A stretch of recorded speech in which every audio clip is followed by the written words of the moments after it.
I used to think being the good daughter meant something, that all those years of perfect credit scores, emergency fund contributions, and showing up to every family dinner would eventually pay off. I was wrong.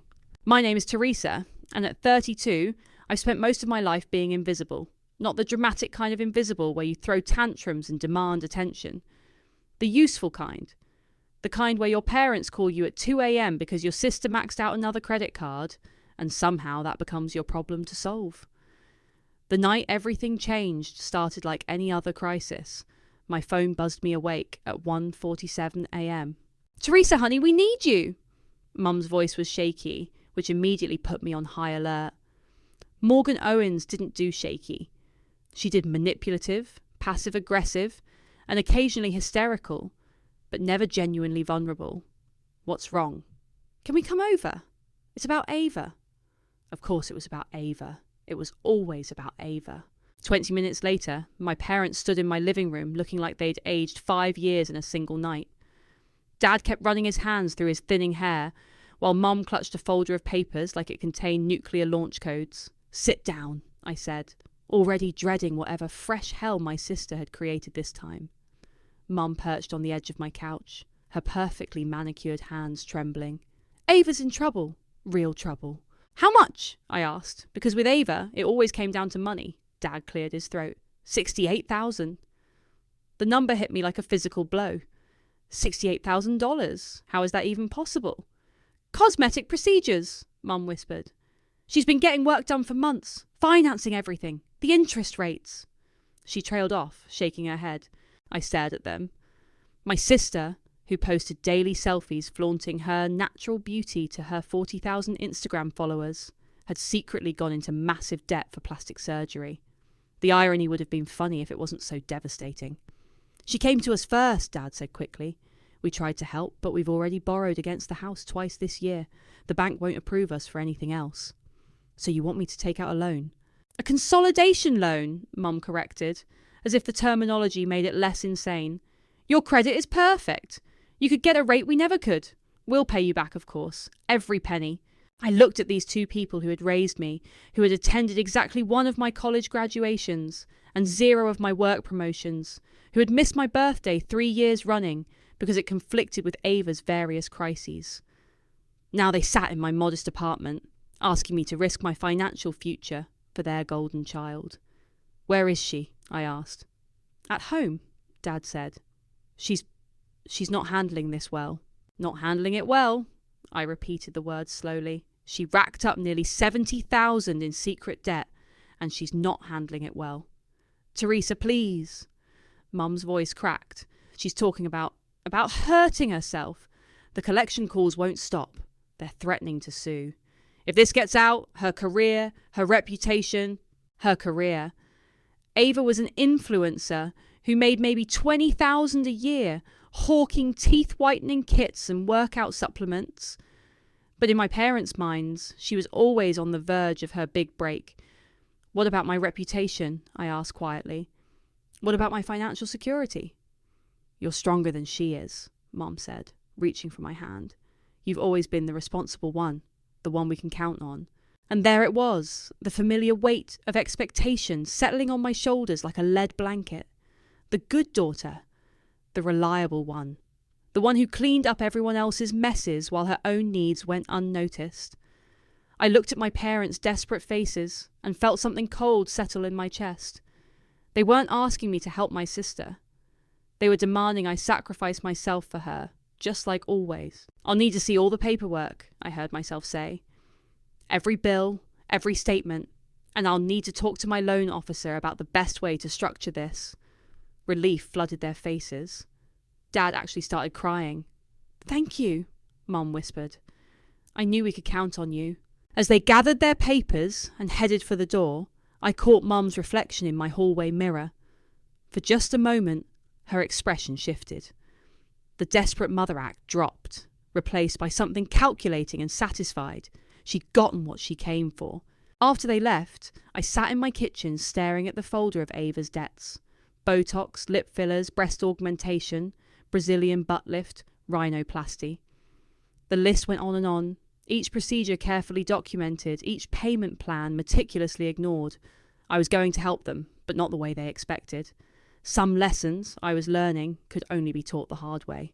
The next morning, I called in sick to work and drove across town to Meridian Financial, a boutique lending firm where my old college friend Enzo worked as a senior loan officer. We'd kept in touch sporadically over the years, mostly through LinkedIn likes and the occasional coffee when he was in my neighbourhood. "Teresa!" Enzo stood up from his desk as his assistant showed me in. "This is a surprise. You sounded stressed on the phone." "Family emergency," I said, settling into the chair across from his desk. "I need advice about a large personal loan." Enzo's expression shifted to professional concern. "How large are we talking?" 70,000. Maybe a little more with fees and interest," he whistled low. "That's substantial. What's it for?" I gave him the sanitized version. Sister in financial trouble, parents asking for help, need to consolidate debt. I didn't mention the plastic surgery or the years of enabling. Some details weren't relevant to the business at hand. "Your credit's excellent," Enzo said, pulling up my file on his computer. "Income's solid. You could qualify for that amount, but Teresa..." He paused, studying my face. "This is a big risk. If something goes wrong, if your family can't pay you back..." "I know the risks." "Do you? Because I've seen families destroy each other over money. Good people who thought they were helping, who ended up losing everything." I met his eyes. "What if I wanted collateral? Something to protect myself?" "Smart thinking. What kind of collateral?" "Real estate. My parents' house." Enzo leaned back in his chair. "That's unusual for a family loan. Most people don't secure debt against their parents' home. Most people don't lend $70,000 to family members who've never paid them back for anything." He was quiet for a moment, then pulled out a legal pad. "Okay, let's talk structure. You want the loan in your name, with your parents' property as security. They'd have to sign off on that." "They will. They're desperate." "The paperwork would be complex. We'd need property appraisals, title searches, legal documentation. It's not something they could just sign without understanding what they're agreeing to." I thought about my parents sitting in my living room, tears streaming down their faces. "Trust me, they'll sign whatever I put in front of them." Enzo started sketching out loan terms. "Standard consolidation loan, 70,000 principal, 5-year term. But here's where it gets interesting. If you default, the collateral becomes our property. Your parents would lose their house. What are the chances of that happening? Depends on you and your family's ability to pay you back." He looked up from his notes. "Teresa, I have to ask, are you sure about this? Using someone's home as collateral is serious business. My parents have owned that house for 25 years. It's worth at least $300,000. They're not going to let it go into foreclosure over $70,000. Unless they can't pay. They'll find a way. They always do when it comes to Ava." Enzo spent the next hour walking me through the paperwork. The loan agreement was dense with legal language, but the key points were clear. I'd be responsible for monthly payments of $1,400 for 5 years. If I defaulted, the bank could seize my parents' house to recover the debt. "This is a lot of power you're giving yourself," Enzo said as he printed out the preliminary documents. "And a lot of risk you're taking on." "I'm not taking any risk. My parents promised to pay me back." "Promises and contracts are different things." I gathered the papers and stood to leave. "How long until we can close?" 2 weeks, assuming the property appraisal comes back clean and your parents sign everything without issues." "They will." As I reached the door, Enzo called my name. "Teresa, be careful. Money changes people, even family."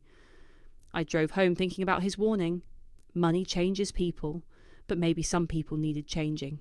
That evening I called my parents to update them on the loan process. Mom answered on the first ring. "Teresa, how did it go?" "Good news, I can get the loan. There's just some paperwork your and Dad need to sign." "Of course, whatever you need." "It's mostly standard stuff. Income verification, property information.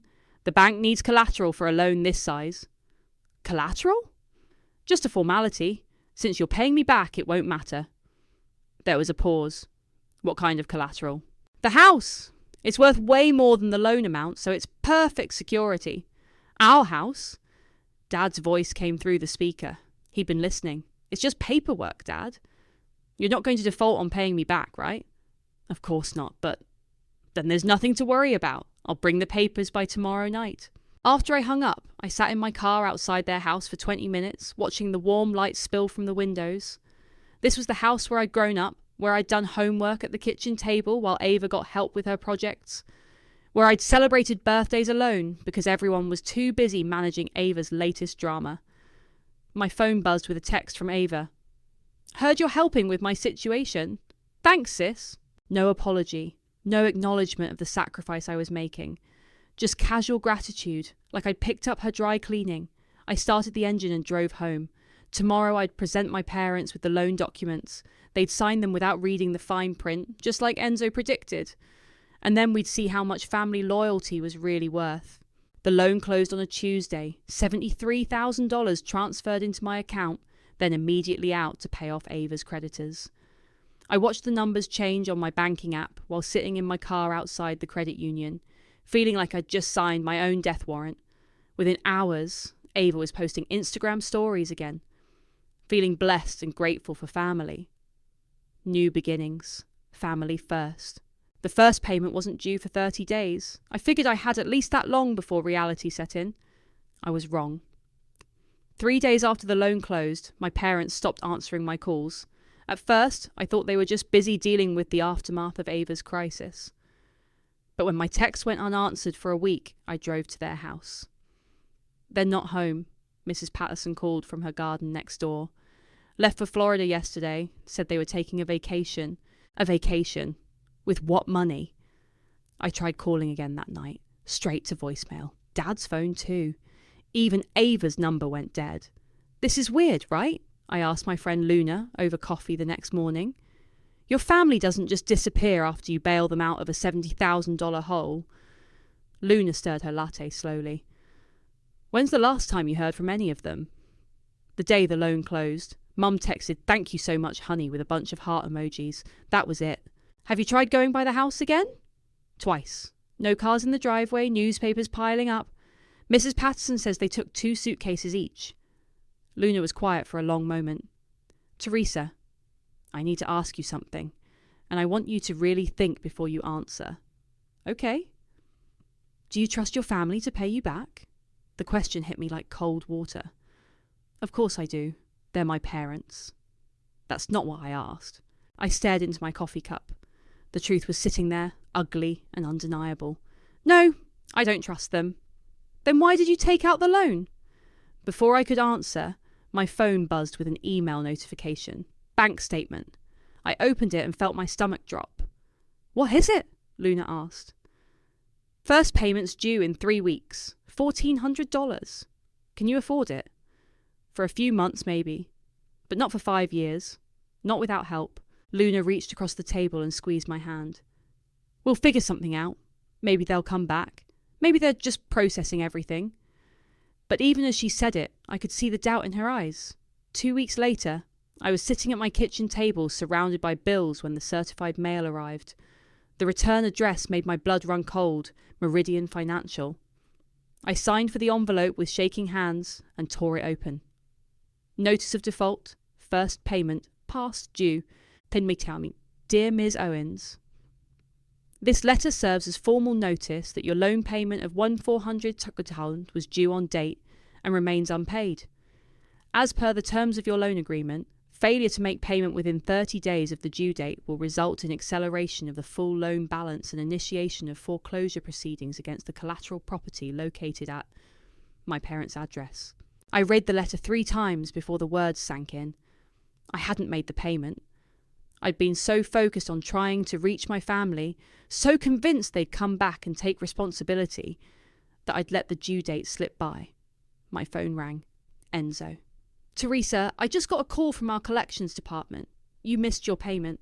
"I know. I'm sorry. I've been trying to reach my parents." "Where are they?" "I don't know. They left town right after the loan closed. They're not answering calls or texts." Silence on the other end of the line. "Enzo?" "Teresa, I need you to listen to me very carefully. You have 23 days to bring your account current, or we have to start foreclosure proceedings. That's not a threat. It's a legal requirement." "They'll be back." "They have to be." "What if they're not?" The question hung in the air between us. What if they weren't coming back? What if this had all been planned? What if my parents had used me to pay off Ava's debts and then disappeared, leaving me holding a loan I couldn't afford? I need to think, I said. Don't think too long. 23 days. After he hung up, I sat in my kitchen staring at the foreclosure notice. My parents' names were listed as secondary parties, which meant they'd receive copies of all correspondence. If they were really gone, if they'd really abandoned me, they'd know exactly what was happening to their house, and they'd know it was my fault. My phone buzzed with a text from an unknown number. Stop calling us. We need space to heal as a family. Mum. I stared at the message until the words blurred. Space to heal. As a family. The family that apparently didn't include me anymore. I walked to my laptop and opened my banking app. The loan balance stared back at me. $71,947.23. More than I made in a year after taxes. Then I did something I'd never done before. I googled, what happens if you default on a secured loan? The results were exactly what I expected, and exactly what I needed. 22 days to decide if I was going to save my parents' house, or let them learn what consequences really meant. For the first time in weeks, I smiled. I need to tell you something I left out before. The loan structure wasn't an accident. 3 weeks earlier, when I'd sat in Enzo's office going over the paperwork, I'd asked very specific questions. What happens if I can't make the payments? I'd said, pen hovering over the signature line.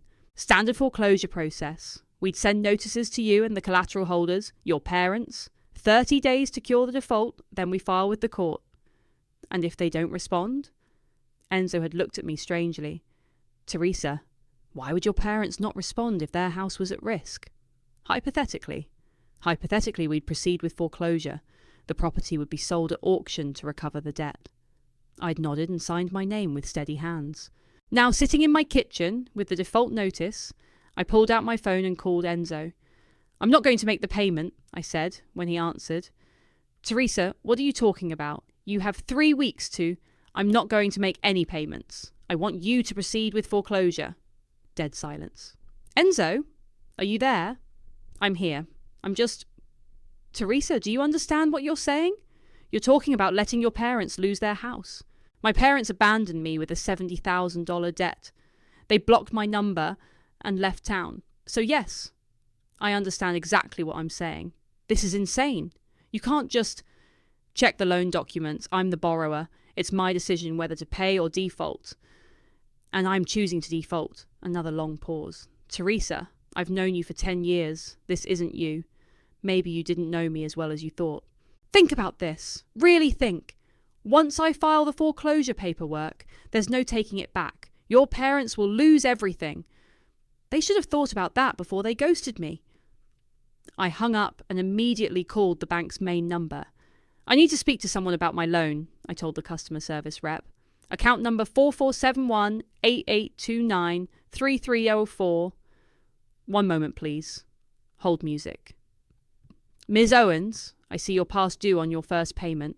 That's correct. I'm calling to inform you that I won't be making any further payments on this loan. I want to formally default. Ma'am, I don't think you understand the consequences. I understand perfectly. Please proceed with whatever legal action is required. I'll need to transfer you to our collections department. 20 minutes later, I'd spoken to 3 different people, all trying to talk me out of my decision.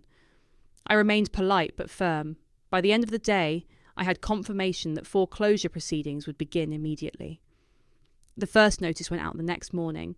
I knew because Mrs. Patterson called me. Teresa, honey, there's a certified mail truck at your parents' house. The driver's leaving a notice on the door. Thanks for letting me know, Mrs. Patterson. Is everything okay? Your parents have been gone for weeks and now there's legal mail. I'm sure it's just paperwork. Nothing to worry about. But I drove over anyway, just to see. The yellow notice was taped to the front door, official and ominous. Attempted delivery, certified mail, signature required. I took a picture with my phone. That evening, my phone rang. Unknown number, but I recognised the area code. Florida. Hello? Teresa! Mum's voice was ice cold. What the hell did you do? Hi, Mum. Nice to hear from you too. How's your vacation? Don't play games with me. We got a call from Mrs. Patterson. There's legal mail at the house. Is there? That's interesting. Teresa Marie Owens, you tell me right now what's going on. The use of my full name almost made me laugh, like I was 12 years old and had broken a vase. I defaulted on the loan. Silence. Then, you what? I stopped making payments. The bank is foreclosing on the house. You can't do that. Actually, I can. It's my loan, my decision. But it's our house that you put up as collateral. Remember? You signed the papers. I heard muffled voices in the background. Dad saying something urgent. Ava's voice, high and panicked. This is insane, Mom said. You're destroying our family over money. I'm not destroying anything. You destroyed it when you abandoned me with a debt I couldn't afford. We didn't abandon you. We needed space. Space. Right. How's that working out for you? More background noise. Then Dad's voice. Teresa, sweetheart, let's talk about this rationally. Hi, Dad. Enjoying Florida? We can work this out. We'll come home. We'll figure out the payments. Too late. The foreclosure process has started. You have about 3 weeks before the house goes to auction. You're bluffing. Am I? Check your mail when you get home. There should be several certified letters waiting for you. The line went quiet except for whispered arguing. What do you want? Mum finally asked. Nothing. I don't want anything from any of you ever again. There has to be something. Money. We'll find the money. Where? You couldn't find 70,000 3 weeks ago. Where are you going to find it now? Teresa, please. Dad's voice was breaking. That house is everything to us. It's where we raised you girls. It's our whole life. Should have thought about that before you used me and threw me away. I hung up and immediately blocked the number. My phone buzzed with a text from Ava's account. You psycho bitch. You're going to pay for this. I screenshot the message and blocked her too. Then I poured myself a glass of wine and sat on my couch, feeling lighter than I had in years. The foreclosure sale was scheduled for 3 weeks from Friday. I marked it on my calendar with a red pen. Game on. The calls started at 6 a.m. the next morning. Teresa, pick up the phone right now, Mum's voice shrieked through my voicemail. This is not a game. Call me back immediately. I deleted it and went to make coffee. By noon, I had 17 missed calls and 12 voicemails. I listened to them while eating lunch, putting the phone on speaker so I could take notes. You vindictive little bitch, Ava's voice hissed through the speaker. You think you're so smart, but you're just pathetic. Nobody will ever love you. I wrote down the timestamp. Teresa, honey, I know you're angry, Dad's voice, shaky and desperate. But this isn't the way to handle things. We're family. We can work this out. Delete. I'm calling a lawyer, Mom again. You can't do this to us. There have to be laws against this kind of manipulation. I almost laughed at that one. The most interesting call came from a number I didn't recognise. Teresa? This is Holden. Ava's friend. Look, I don't know what's going on with your family, but Ava's having a complete breakdown. She's talking about doing something stupid. Can you just call her back? Please, Holden. Ava's on-again, off-again boyfriend who usually disappeared whenever she needed actual help. The fact that he was calling me meant things were getting serious. I didn't call him back. Instead, I drove to Luna's apartment. You look terrible, she said, opening the door in her pyjamas. Thanks. Can I come in? Luna's living room was cluttered with art supplies and half-finished paintings. She cleared a space on the couch and handed me a cup of tea. So, how bad is it? I pulled out my phone and played her the worst of the voicemails. Ava calling me a psycho. Mum threatening to sue me. Dad begging and crying. Jesus, Luna said when I finished. They're really losing it. Good. Teresa. She set down her tea and looked at me seriously. I need to ask you something, and I want an honest answer. Okay.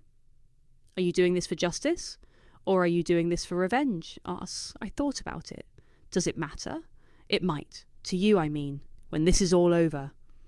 Before I could answer, my phone buzzed with a text from another unknown number. This is Holden. Ava tried to overdose last night. She's in the hospital. Thought you should know. I stared at the message, feeling something cold settle in my stomach. What is it? Luna asked. I showed her the text. Oh my God. Teresa, you have to... Have to what? Drop everything and run to save her? Again? She's in the hospital. She's manipulating. This is what Ava does when she doesn't get her way. Remember when she accidentally crashed her car into a tree because Mum wouldn't co-sign for a new apartment? Or when she had that allergic reaction that turned out to be too much wine and Benadryl? Luna was quiet for a moment. What if this time is different? It's not. But even as I said it, doubt crept in. What if Ava really had tried to hurt herself? What if my revenge had pushed her over the edge? My phone rang. Holden. Teresa. Thank God. Listen, Ava's okay, but she's asking for you. The doctors say... Which hospital? St. Mary's, room 314.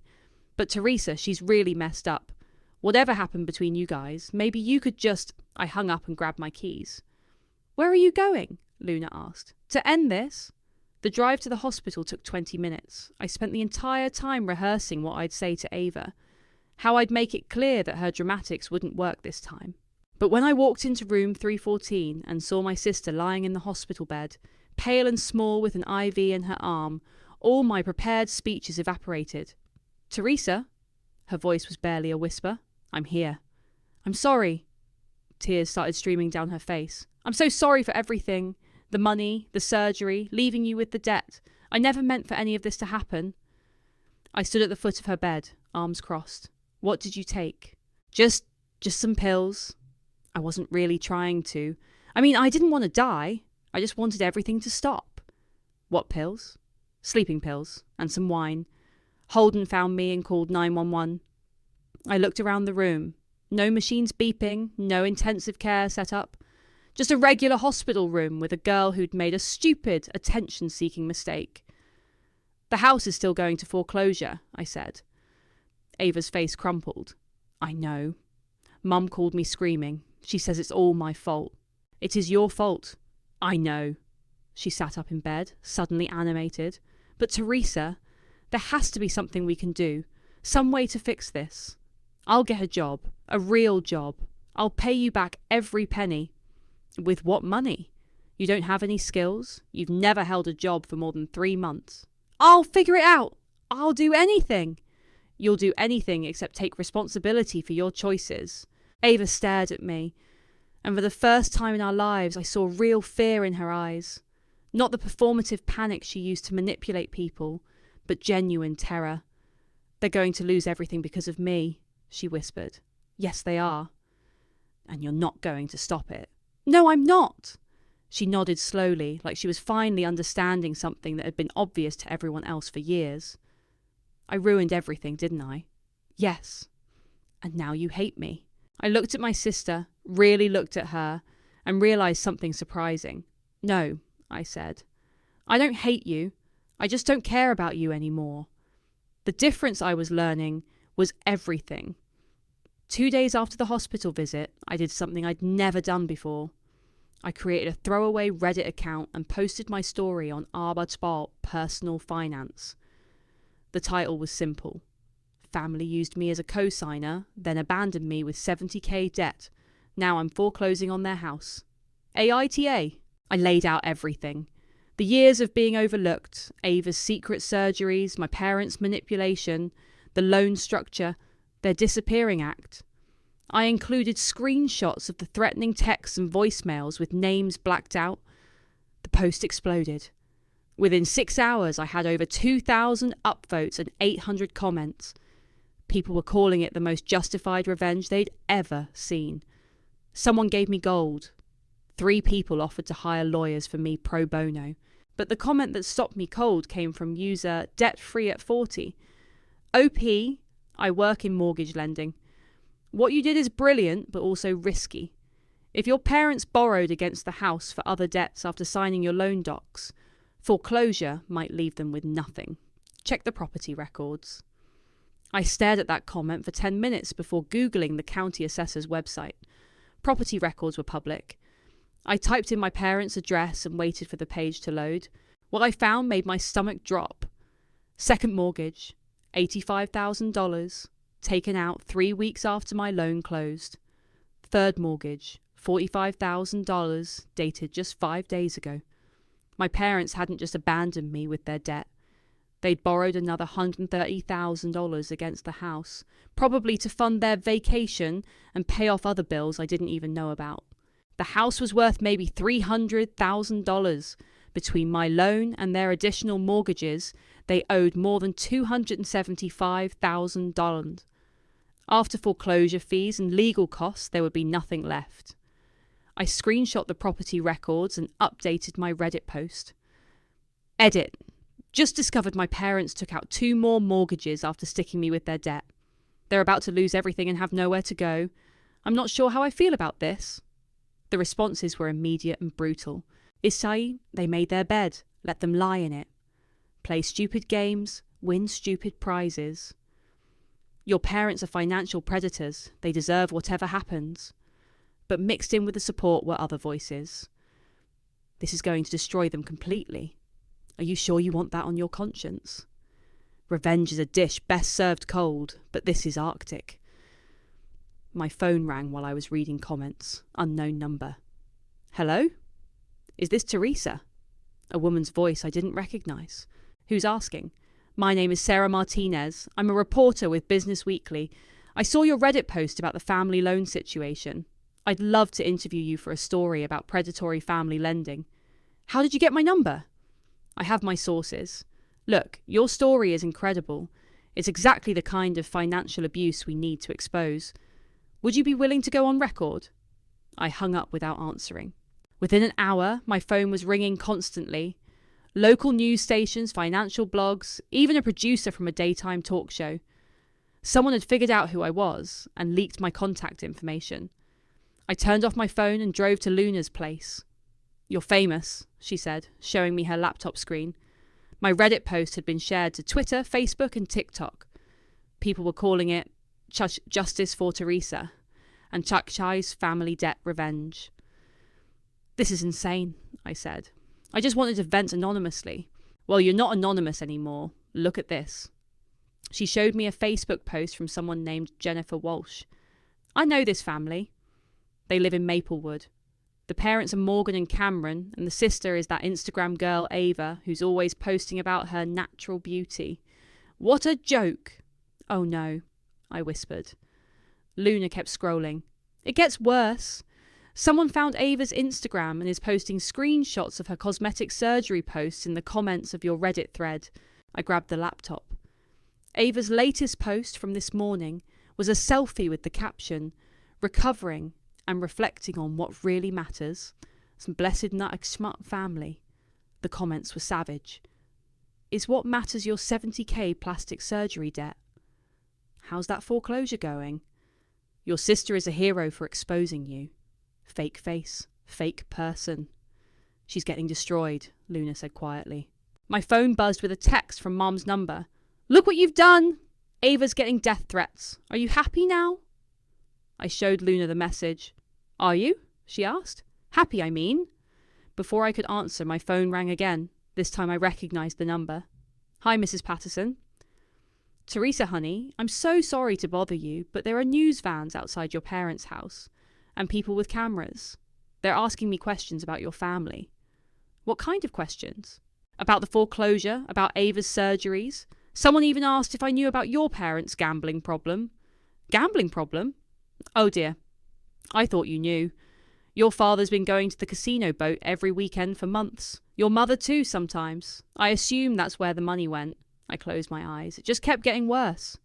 Mrs. Patterson, thank you for calling. Maybe don't talk to the reporters, okay? Of course, honey. But Teresa, your parents came back this morning. They looked terrible. Your mother was crying in the driveway. After I hung up, Luna and I sat in silence for a long time. You could stop this, she finally said. Call off the foreclosure. Make a payment. End the media circus. With what money? I can barely afford my rent. Crowdfunding. Your Reddit post has thousands of supporters. People would donate. I thought about it. I could probably raise enough money to bring the loan current, save my parents' house, end this nightmare. But then I remembered sitting in my kitchen 3 weeks ago, abandoned and betrayed, staring at a debt that could have ruined my life. No, I said. They made their choice. Now they get to live with it. Luna nodded slowly. Then you better prepare yourself, because this is just the beginning. She was right. The foreclosure sale was still a week away, and the whole world was watching. Foreclosure day arrived grey and cold. I parked across the street from my childhood home at 9 a.m, 2 hours before the auction was scheduled to begin. News vans lined the block. Reporters stood in clusters, drinking coffee and checking their phones. I'd brought Luna for moral support, but she sat silent in the passenger seat, staring at the house. "You don't have to watch this," she said quietly. "Yes, I do." At 10:30, a moving truck pulled into the driveway. My parents emerged from the house, looking like they'd aged 10 years in the past month. Dad's shoulders were hunched, his face hollow. Mum wore sunglasses, despite the overcast sky, but I could see the puffiness around her eyes. Ava followed them out, carrying a single suitcase. Her Instagram-perfect appearance was gone. No makeup, hair in a messy ponytail, wearing an old sweatshirt I recognised from high school. The reporters immediately swarmed them. "Mrs. Owens, how do you feel about losing your home?" "Ava, is it true you spent $70,000 on plastic surgery? Any comment on your daughter's Reddit post?" Mum pushed through the crowd without speaking, but Dad stopped at the moving truck. "My daughter is sick," he said, his voice carrying across the street. "She's having a mental breakdown. This isn't justice, it's revenge." A reporter shoved a microphone in his face. "Sir, did you abandon your daughter with the debt? We needed space to process everything. We never meant—" "Dad, don't!" Ava grabbed his arm. "Just don't." They loaded boxes in silence while cameras rolled. I watched my childhood disappear into the back of a truck. My old bedroom furniture, the kitchen table where I'd done homework, the couch where I'd watched Saturday morning cartoons. At 11:45, the auctioneer arrived. A small crowd had gathered on the courthouse steps across the street. Real estate investors, mostly, looking for a deal. My phone buzzed. Text from an unknown number. "This is Holden. Ava wants to talk to you. She's in the backyard." I looked at Luna. "I'll be right back." "Teresa, don't—" "5 minutes." I walked across the street, past the reporters who were too focused on the moving truck to notice me. The backyard gate was unlocked. Ava sat on the old swing set Dad had built when we were kids. She looked up when I approached, and I was shocked by how young she looked without all the makeup and filters. "I didn't think you'd come," she said. I had to see it through. "The reporters are saying you're going to make money from this. Book deals, movie rights." "I'm not making money from anything." Ava nodded slowly. "I know. That's not why you did it." We sat in silence for a moment. The auctioneer's voice carried from the front yard, calling for opening bids. "I've been thinking about what you said at the hospital," Ava continued. "About not caring about me anymore." "Ava?" "No, let me finish. You're right. I've been selfish my whole life. I took and never gave anything back. I destroyed our family because I was too vain and stupid to think about consequences. The surgeries weren't the real problem. I know. It was everything. The way I treated you, the way I let Mom and Dad treat you. I watched them use you for 30 years and never said a word." The auctioneer's voice got louder. "Do I hear 50,000? "They're selling the house," I said. "Good. We don't deserve it." I looked at my sister, really looked at her. "What are you going to do now?" "Holden's letting me stay with him for a while. I got a job at a call centre. It's not much, but it's honest work. And Mum and Dad. They're moving in with Aunt Linda in Phoenix. Dad's gambling debts are worse than anyone knew. They owe money to some really bad people." The auctioneer called out, "Sold! 75,000 to bidder number 12. Ava flinched like she'd been slapped. "It's really over." "Yeah, it is." She stood up from the swing and faced me. "I know you'll probably never forgive me, but I want you to know that I'm going to spend the rest of my life trying to be better. Trying to be someone you could be proud of. I don't need you to make me proud, Ava. I need you to make yourself proud." She nodded, tears streaming down her face. "I'm sorry, Teresa, for everything." "I know." We walked back to the front yard together. The moving truck was gone. The reporters were packing up their equipment. The house that had been our home for 25 years now belonged to a stranger. Mum and Dad stood by their car, looking lost. "Teresa!" Mum's voice was barely a whisper. "Please, can we just talk?" "What's left to say? We're your parents. We love you. You love what I can do for you. There's a difference." Dad stepped forward. "We made mistakes, terrible mistakes, but we're still family." No, I said, and the word felt like breaking chains. We're not family.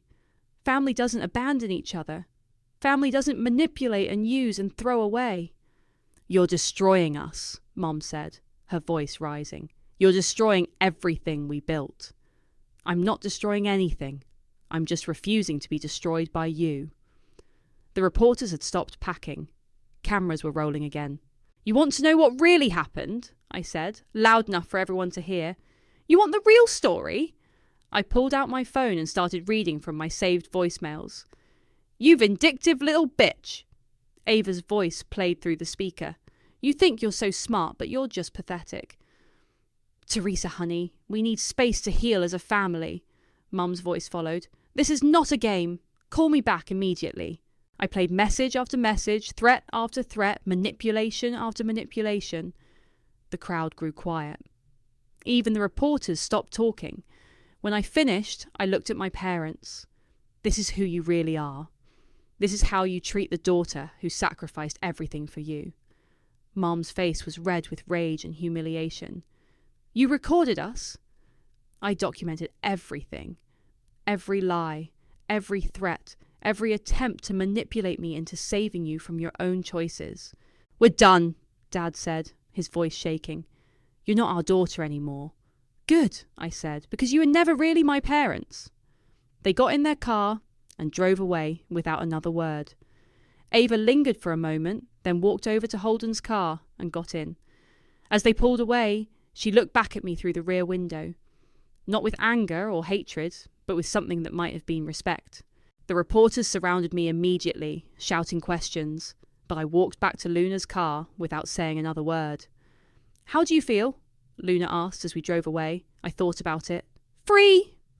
For the first time in my life, I was completely, utterly free. And it felt like flying. The Reddit post hit 10,000 upvotes that night. My phone wouldn't stop buzzing with interview requests, book deal offers, and messages from people sharing their own family horror stories. I turned it off and went to bed early. The next morning, Luna brought coffee and bagels to my apartment. You're trending on Twitter, she said, setting her laptop on my kitchen table. Look at this. The hashtag Daciata Teresa Owens Revenge was everywhere. People were posting their own stories of family financial abuse. Someone had started a GoFundMe to help me pay off the remaining loan balance, which had already raised $12,000. This is insane, I said, scrolling through the donations. People are giving me money. You became a symbol. The person who finally fought back. My doorbell rang. Through the peephole, I saw a delivery man holding a massive flower arrangement. The card read, You did what you had to do. Proud of you, Enzo. That's sweet, Luna said, reading over my shoulder. He could lose his job over this. Banks don't like publicity about foreclosures. He'll be fine. Look at this email. She showed me her phone. A message from a producer at 60 Minutes asking if I'd consider doing an interview about predatory family lending practices. They want to make you the face of financial abuse awareness, Luna said. I just wanted my family to leave me alone. Mission accomplished. My laptop chimed with a new message. Reddit DM from an account called Call Center Ava. Teresa, it's me. I know you probably don't want to hear from me, but I wanted you to see this. She'd attached a screenshot of a bank statement, a checking account with 840 $23 in it, and a deposit schedule showing weekly payments of $320 from Pinnacle Customer Solutions. I've been working for 3 weeks. It's not much, but it's honest money. I'm going to pay you back, every penny. It might take me 10 years, but I'm going to do it. I stared at the message for a long time. What is it? Luna asked. I showed her the screenshot. Ava got a job. Holy shit, Ava got a job. She says she's going to pay me back. Do you believe her? I thought about my sister sitting on the swing set, looking younger and more real than I'd seen her in years. Maybe. For the first time in my life, maybe. My phone rang. Enzo. Teresa, I need to tell you something. The bank is willing to negotiate a settlement on your loan. What kind of settlement? The house sold for $75,000. After legal fees and costs, there's about $60,000 left. They're willing to call it even if you accept that amount. So I'd still owe $13,000? Actually, no. The GoFundMe is up to 15,000 now. People want to help you. I walked to my window and looked out at the street. Normal people living normal lives, not destroying each other over money and pride. Enzo, what happens to the extra money if people donated more than I need? That's up to you. An idea started forming. Can you set up a fund? Something to help other people in similar situations? You want to start a charity? I want to do something useful with this mess. That afternoon, I updated my Reddit post one final time. Update. The house sold. My loan is settled. Thanks to everyone who donated to help me. I'm using the extra money to start a fund for people trapped by family financial abuse. If my story helped even one person recognise the warning signs, then maybe something good came out of all this destruction. To my family, if you're reading this, I hope you find peace. I hope you learn to treat each other better. But I'm done being your safety net. I'm done being invisible. To everyone else, set boundaries. Protect your credit. Don't set yourself on fire to keep other people warm. You're worth more than that. Ask me anything about the cost of karma. The responses poured in immediately. Hundreds of people thanking me, sharing their own stories, asking for advice. I spent the evening answering questions and offering support to strangers who understood exactly what I'd been through. Around midnight, one more message came in. From call centre Ava again. I saw your update. I'm proud of you. You're going to help so many people. I'm sorry it took losing everything for me to see who you really are. I stared at the message for a long time, then typed back. Good luck with the job. Don't give up. I won't. Thank you for not giving up on yourself. I closed the laptop and looked around my small apartment. It wasn't much, but it was mine. Paid for with my own money, decorated with my own choices, filled with my own peace. Luna was right. I was free. And for the first time in 32 years, I knew exactly what that freedom was worth. Everything.